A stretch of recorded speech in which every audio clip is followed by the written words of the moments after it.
আপনারা সামনে আগাবেন না। কোটা সংস্কার আন্দোলন ঘিরে 2 মাস ধরে মাঠে থাকলেও এই প্রথম সেনাবাহিনীকে বিচারিক ক্ষমতা দিয়েছে অন্তর্বর্তীকালীন সরকার। সেনাবাহিনীকে কমিশনার অ্যাবোভ অফিসারদেরকে ম্যাজিস্ট্রিয়াল পাওয়ার দেওয়া হয়েছে ফর 60 ডেজ। এর ফলে নির্বাহী ম্যাজিস্ট্রেটের দায়িত্ব পাওয়া সেনা কর্মকর্তাদের উপস্থিতিতে কোনো অপরাধ সংঘটিত হলে তারা অপরাধীকে গ্রেপ্তার বা গ্রেপ্তারের নির্দেশ দিতে পারবেন। সাধারণত দেশের জরুরি অবস্থার পরিস্থিতি ছাড়া সেনাবাহিনীর হাতে এই ক্ষমতা দেওয়া হয় না। বাংলাদেশের সব জাতীয় সংসদ নির্বাচনে সেনাবাহিনী মোতায়েন করার সময় বিভিন্ন রাজনৈতিক দলের পক্ষ থেকে সেনাবাহিনীকে বিচারিক ক্ষমতা বা ম্যাজিস্ট্রেসি পাওয়ার দাবি ওঠে। তবে নির্বাচনের মাঠে কখনোই সেনাবাহিনীকে সেই ক্ষমতা দেওয়া হয়নি।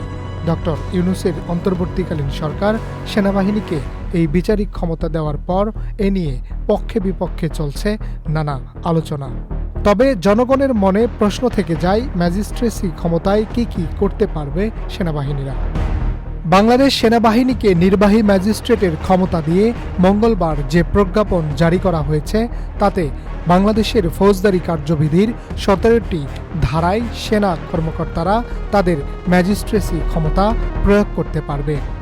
ধারা 64তে বলা হয়েছে, ম্যাজিস্ট্রেটের উপস্থিতিতে অপরাধ সংগঠনকারী ব্যক্তিকে গ্রেপ্তার করার বা গ্রেপ্তারের নির্দেশ দেওয়ার এবং হেফাজতে রাখার ক্ষমতা রয়েছে। 65 ধারায় গ্রেপ্তার করার ক্ষমতা বা তার উপস্থিতিতে গ্রেপ্তারের নির্দেশনা, যার জন্য তিনি গ্রেপ্তারি পরোয়ানা জারি করতে পারেন। 83, 84 এবং 86 ধারায় ওয়ারেন্ট অনুমোদন করার ক্ষমতা বা ওয়ারেন্টের অধীনে গ্রেপ্তারকৃত অভিযুক্ত ব্যক্তিকে অপসারণের আদেশ দেওয়ার ক্ষমতা রয়েছে। ধারা 95 বলা আছে, নথিপত্র ইত্যাদির জন্য ডাক ও টেলিগ্রাফ কর্তৃপক্ষের দ্বারা অনুসন্ধান এবং আটক করার ক্ষমতা রয়েছে সেনাবাহিনীর হাতে। 100তম ধারায় ভুলভাবে বন্দী ব্যক্তিদের হাজির করার জন্য অনুসন্ধান ওয়ারেন্ট জারি করার ক্ষমতা রয়েছে।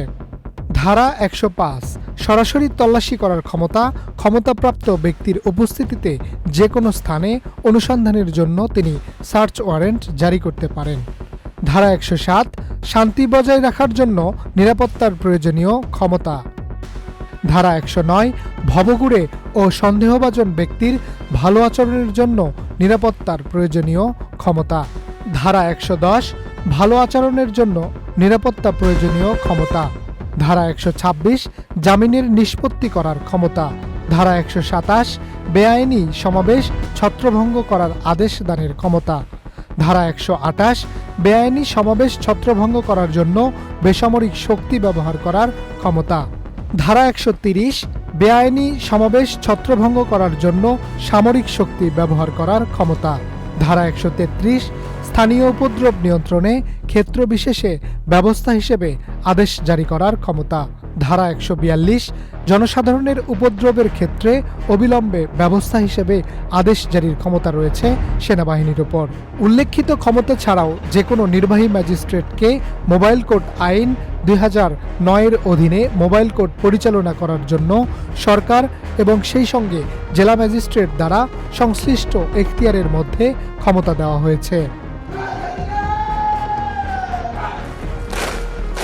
Harunur Rashid, Channel I.